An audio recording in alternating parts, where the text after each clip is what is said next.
Hey everybody, and welcome to TechForce Foundation Ask Me Anything. My name is Charles. I have been a Volkswagen technician for over 20 years, and I'm gonna answer some of your questions. This question comes from Riley. What are the top 5 tools a beginner tech should prioritize buying when starting out? All right, number 1 is gonna be a good torque wrench. As you gain skill, your arm kind of starts to understand what 10 newton meters, 20 newton meters, 30 newton meters is.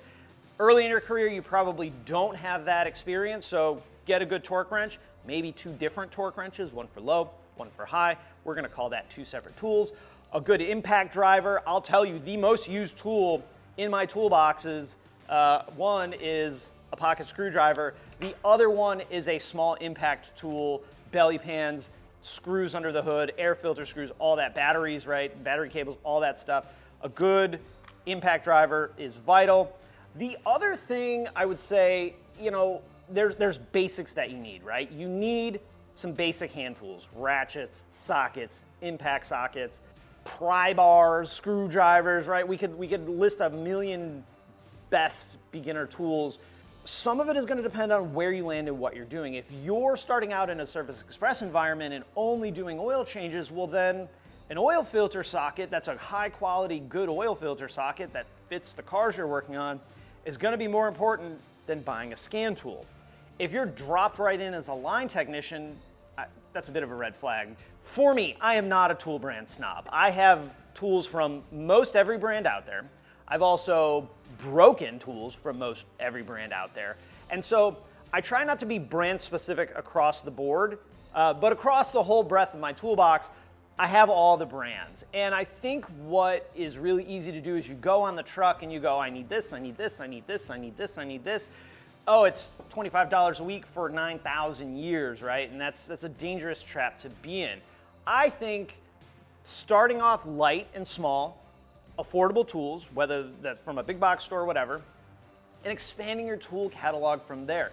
You can always add, you can always upgrade. For example, if you buy a Husky ratchet and it works good for you, and then you find that Snap-on has a similar one, but it's a higher tooth count and it's nicer, that may be worth an upgrade, right? We want to have multiples of tools anyway in case something's down or breaks or gets lost. We don't have time as a professional to have a situation where I need to run to the store and buy another tool. That just doesn't fit. Now, there is a case to be made that having some level of loyalty with a brand can pay off in the tool truck world. If you have a good driver of one of the brands of trucks and you're buying a lot of tools, a lot of times they'll give you a better deal than if you're a one and done type of person. So keep that in mind, but listen, especially when you're starting out, it's so easy to get sucked into the trap of if you're not buying tool truck brand tools, you're not a professional technician. And I think that's ridiculous. The tool truck brands are good quality tools, but boy, oh boy, are you paying a premium for them.